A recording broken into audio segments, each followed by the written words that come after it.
భారత్ ప్రపంచానికి yoga, Ayurveda, chess, wireless communications ను పరిచయం చేస్తే పేపర్, కంపాస్ వంటి వాటిని చైనా పరిచయం చేసింది.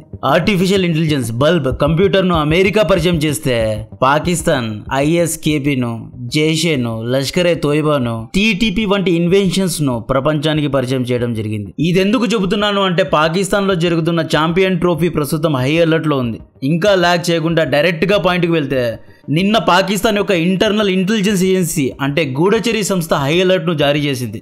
పాకిస్తాన్లో ఉన్న ఉగ్రవాద సంస్థలైన Tehreek-e Taliban Pakistan, ISIS, ISKP, Baloch liberation groups cricket match ఆడే ఫారెన్ ప్లేయర్స్ పైన దాడి చేయడానికి ప్లాన్ చేస్తున్నట్లు సమాచారం వచ్చింది. ఇక్కడ బలోచ్ ఉద్యమకారులను ఉగ్రవాదులని మనమనకూడదు, అయితే పాకిస్తాన్ వీళ్ళను ఉగ్రవాదులుగా సంబోధిస్తోంది. ఇన్ఫాక్ట్ ఫారెన్ ప్లేయర్స్ ను, Australia, England, south African players ను కిడ్నాప్ చేసే ప్లానింగ్ పెద్ద ఎత్తున జరుగుతోంది అనేది ప్రైమరీ ఇన్ఫర్మేషన్.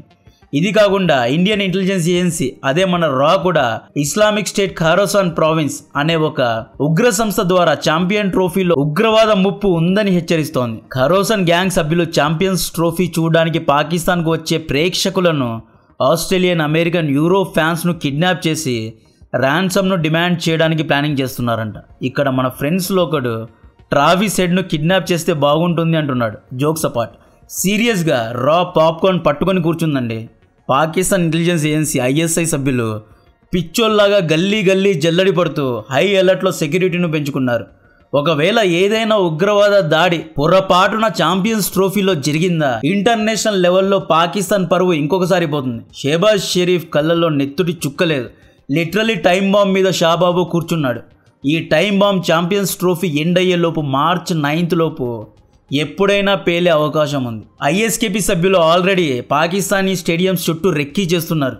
ఎవరైనా పాకిస్తాన్ టీం పైన ప్రేమతో ఇండియా నుండి పాకిస్తాన్కు మ్యాచ్ చూడడానికి వెళ్ళి ఉంటే జాగ్రత్తగా ఉండండి, ఎత్తుకుపోతారంతే. ఖొరాసాన్ ఎవరికీ భయపడదు. వీళ్ళను చూసి పాక్ ఆర్మీ, తాలిబాన్ కూడా భయపడుతోంది. ఇప్పుడు ఆస్ట్రేలియా, ఇంగ్లాండ్ ప్లేయర్స్ అనుకుని ఉంటారు ఎక్కడికి వచ్చి ఇరుక్కున్నాం రా అని. ISKP ఎందుకు క్రికెట్కు విరుద్ధం అనే విషయాలు చెప్తా. ISKP ఏమంటున్నారు అంటే పాకిస్తానీలు ఇస్లాంను సరిగ్గా పాటించడం లేదు అంటున్నారు. ఇది కూడా కరెక్టే కదా. పాకిస్తాన్ పేరేంటి? Islamic republic of Pakistan. దీనికి అర్థం ఏంటి? పాకిస్తాన్ అనేది ఒక ఇస్లామిక్ కంట్రీ అని. పాకిస్తానీలు చేసే చేష్టలేంటి? పాకిస్తానీలు ఇస్లాంను పాటించడం లేదు. మీరు కావాలంటే ఇండియా పాకిస్తాన్ యొక్క లాస్ట్ మ్యాచ్ చూడండి. మ్యాచ్ చూడడానికి వచ్చిన ఏ ఒక్క పాకిస్తానీ అమ్మాయి హిజాబ్ వేసుకుందా? వేసుకోలేదు. బుర్కా వేసుకుందా? వేసుకోలేదు. స్టైలిష్గా వెస్టర్న్ దుస్తులు వేసుకొని వచ్చింది. చాలా తక్కువ మంది బుర్కాలు వేసుకున్నారు. అందరూ మోడర్న్గా వెస్టర్న్ అమ్మాయిలాగా చూడడానికి బాగానే ఉన్నారు. బట్ ఇలాంటి డ్రెస్సులు వేసుకోవడం ISKP యొక్క ఐడియాలజీకు విరుద్ధం. ISKP గురించి ఇంకా డీటెయిల్గా చెప్తా. వీడియో చాలా అంటే చాలా ఇంట్రెస్టింగ్గా ఉండబోతోంది. అసలు ఎందుకు క్రికెట్ ప్లేయర్స్ను, ఫ్యాన్స్ను కిడ్నాప్ చేయాలి అనుకుంటున్నారు?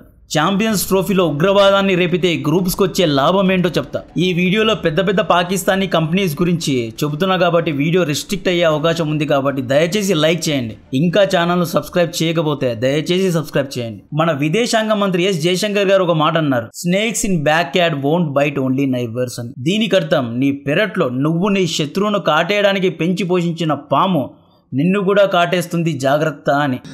If you have snakes in your backyard, you can't expect them to bite only your neighbors. Eventually, they will bite the people who keep them in the backyard. Pakistani ఉగ్ర బ్యాచ్ను పాముతో పోల్చి పాము పరువు తీసినందుకు సారీ. కాశ్మీర్లో ఉగ్రవాదాన్ని రేకెత్తించడానికి పాకిస్తాన్ పెంచి పోషించిన పాములు ఈరోజు లేదా రేపో పాకిస్తాన్నే కాటేయబోతున్నాయి. దొరక్క కోతి కొబ్బరి చిప్ప దొరికినట్లు 1996 నుండి ఏ ఒక్క ఇంటర్నేషనల్ క్రికెట్ మ్యాచ్ను ఆర్గనైజ్ చేయని పాకిస్తాన్ క్రికెట్ బోర్డుకు ఛాంపియన్స్ ట్రోఫీ కొబ్బరి చిప్పలాగా దొరికింది. 29 ఏళ్ల తర్వాత పాకిస్తాన్ ఇంటర్నేషనల్ ఈవెంట్ను ఈసారి ఆర్గనైజ్ చేయడం జరిగింది. ఈ మ్యాచ్ ఆడడానికి 7 టీమ్స్ పాకిస్తాన్లో దిగాయి. ఇండియన్ టీం పాకిస్తాన్కు వెళ్ళలేదు.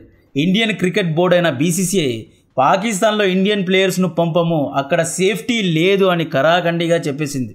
దీంతో ఇండియన్ మ్యాచెస్ ఒక్కటే దుబాయ్లో షెడ్యూల్ అయి ఉన్నాయి. ఈ టోర్నమెంట్ February 19 నుండి స్టార్ట్ అయ్యి March 9th వరకు కొనసాగుతుంది. ఒకవేళ ఇండియా కనుక ఫైనల్స్కు వెళ్తే March 5th వరకు ఈ టోర్నమెంట్ పాకిస్తాన్లోనే కొనసాగుతుంది. బికాజ్ ఇండియా ఫైనల్స్ను దుబాయ్లో ఆడుతుంది కాబట్టి. ఇప్పటికీ ఇండియా, న్యూజిలాండ్ సెమీఫైనల్స్కు వెళ్ళిపోయాయి. మేబీ ఈసారి ఇండియా, ఆస్ట్రేలియా ఫైనల్స్లో తలపడే అవకాశం ఉంది. ఈ ట్రోఫీలో బంగ్లాదేశ్ అండ్ పాకిస్తాన్ ఈ రెండు దేశాలు లీగ్ దశలోనే నాకౌట్ అయ్యాయి. ఈ 2 టీమ్స్ను భారత్ చిత్తుగా ఓడించింది. మొన్న ఇండియన్ టీం అద్భుతంగా ఆడింది. గిల్, శ్రేయస్ అయ్యర్, విరాట్ కోహ్లీ అద్భుతంగా మెచ్యూర్డ్గా విరాట్ కోహ్లీ ఇన్నింగ్స్ ఆడి సెంచరీ కొట్టి ఇండియాను గెలిపించాడు. దీంతో పాకిస్తాన్ టోర్నమెంట్ నుండే ఇంటికి వెళ్ళిపోయింది. ఈ మ్యాచ్ సండే జరిగింది. మండే రోజే ఉగ్రవాదుల థ్రెట్ ఎలా వస్తుంది? ఈ పాకిస్తానీల థాట్ ప్రాసెస్ చూడండి. పాకిస్తాన్ టోర్నమెంట్లో ఉన్నప్పుడు ఎటువంటి ఉగ్రదాడి లేదు. పాకిస్తాన్ నాకౌట్ అయితే సడన్గా ఉగ్రవాదులు ఎలా అలర్ట్ అవుతారు? సో ప్రస్తుతం పాకిస్తాన్లో Australia, England, New Zealand, south Africa ఇలాంటి ఫారెన్ టీమ్స్ ఉన్నాయి. Europe, Arab, Asian fans match చూడడానికి పాకిస్తాన్కు వెళ్ళారు. వీళ్ళలో ఎవరినైనా కిడ్నాప్ చేయొచ్చు, కిడ్నాప్ చేసి డబ్బులు డిమాండ్ చేయొచ్చు అని స్వయాన పాకిస్తాన్ ఇంటెలిజెన్స్ ఏజెన్సీ అయిన ISI హెచ్చరిస్తోంది. ఈవెన్ మన ఇండియన్ ఇంటెలిజెన్స్ ఏజెన్సీ అయిన RAI ఇదే మాటను నొక్కి చెబుతోంది. సో ఈ థ్రెట్ ఉన్నది ఐసిస్, బలోచ్ ఉద్యమకారుల నుండి, TTP, ISKP నుండి ఉంది. అయితే ఎక్కువగా ISKP నుండే థ్రెట్ ఉంది అంటున్నారు. ఈ ISKP ఉగ్రవాద సంస్థకు ఇస్లామిక్ దేశమైన ఆఫ్ఘనిస్తాన్, పాకిస్తాన్ క్రికెట్ ఆడడం ఇష్టం లేదు. ఈ ISKP యొక్క భావాజాలం ఏంటయ్యా అంటే తాలిబాన్ను మనం షరియా చట్టాలను స్ట్రిక్ట్గా ఫాలో అయ్యే తీవ్ర భావాజాలం ఉన్న సంస్థ అని చెప్పుకుంటూ ఉంటాం కదా. బట్ ISKP అనేది నెక్స్ట్ లెవెల్లో ఉంటుంది. తాలిబాన్ కంటే ఇంకా ఎక్కువగా ప్రోమాక్స్ లెవెల్లో ఎక్స్ట్రీమ్ తీవ్ర భావాజాలం ఉన్న సంస్థ ISKP. ఖరోసాన్ ఏమంటుంది?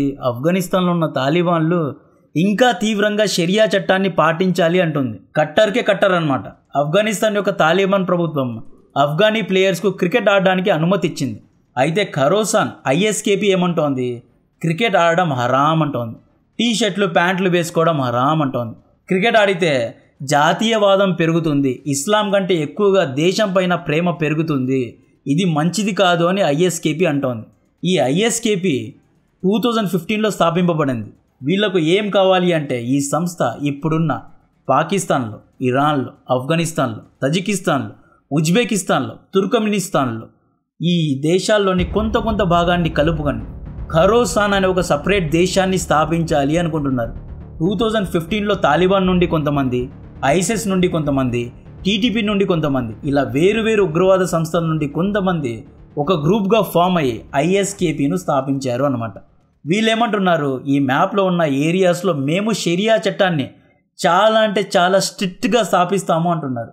పాకిస్తాన్లో చాలామంది షరియా పాటించడం లేదు.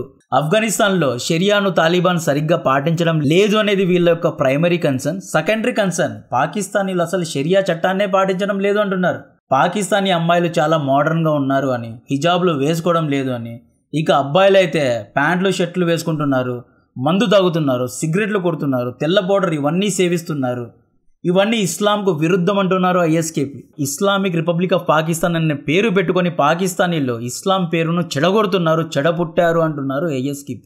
ఈ ISKP సభ్యులు ఏమంటున్నారు అంటే మేము పాకిస్తానీ ప్రభుత్వాన్ని ఓడించి పాకిస్తాన్ని మరొక ఇరాన్లా చేస్తాము అంటున్నారు. ISKP వంటి సంస్థలకు హీరో అయతుల్లా రొహిల్లా ఖమేనీ గారు. ఇరానియన్స్కు ఈయన లెజెండ్ లాంటివారు. ఈయన టార్చ్ బేరర్ లాంటివారు.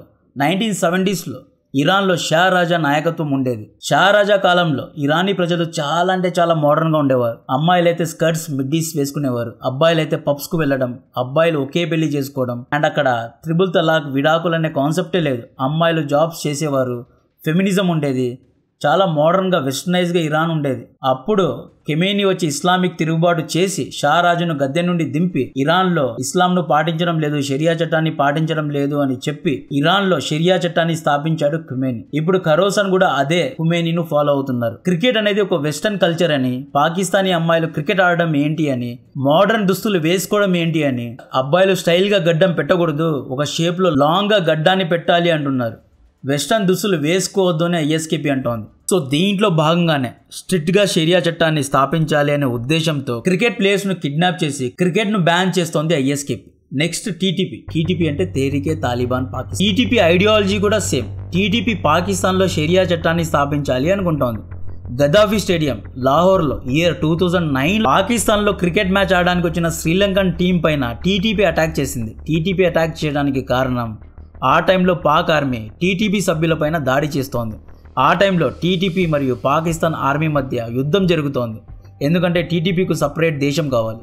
TTP పాకిస్తాన్లో షరియా చట్టాన్ని స్థాపించాలి అనుకుంటోంది.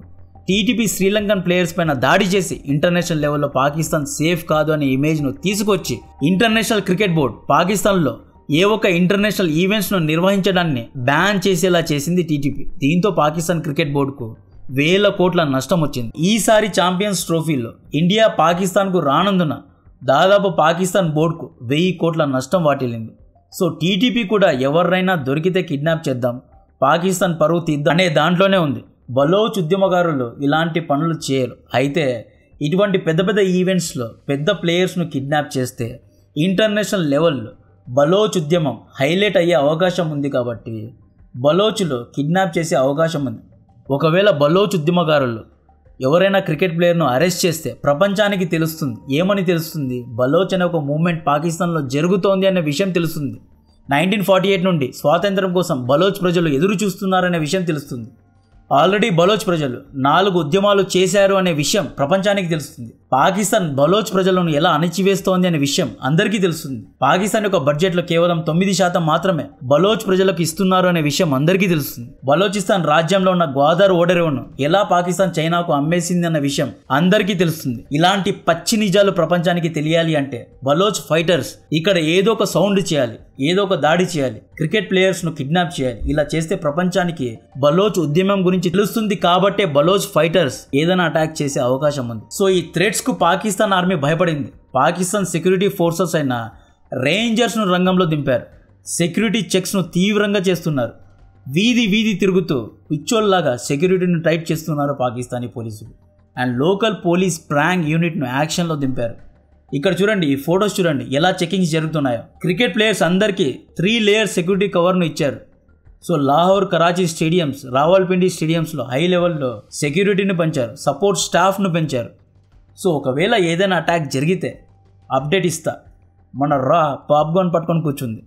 రా ముందు నుండి చెప్తూనే ఉంది పాకిస్తాన్ సేఫ్ కాదు, అక్కడ ఉగ్రవాద సంస్థలు ఉన్నాయి, ఏదో ఒక దాడి చేస్తారు అని మొదటి నుండి చెబుతూనే ఉంది. కానీ ప్రపంచ దేశాలు నమ్మలేదు. అమెరికా అసలే నమ్మలేదు. అమెరికా పాకిస్తాన్ను సపోర్ట్ చేస్తూనే ఉంది, ఫండింగ్ ఇస్తూనే ఉంది. యూరోప్ దేశాలు కూడా పాకిస్తాన్ ఏమీ కాదు మంచి దేశమే అంటూ ఉంటాయి. ఇప్పుడు ఏదైనా తెల్లోని ఎత్తుకుపోతే అప్పుడు ఈ దేశాలు ఎలా రియాక్ట్ అవుతాయో చూడాలి. సో ఇటువంటి కంటెంట్ను ఇస్తూనే ఉంటా. కంటెంట్ నచ్చితే వీడియోని లైక్ చేయండి, ఛానల్ను సబ్స్క్రైబ్ చేసి అందరికీ షేర్ చేయండి. జై హింద్.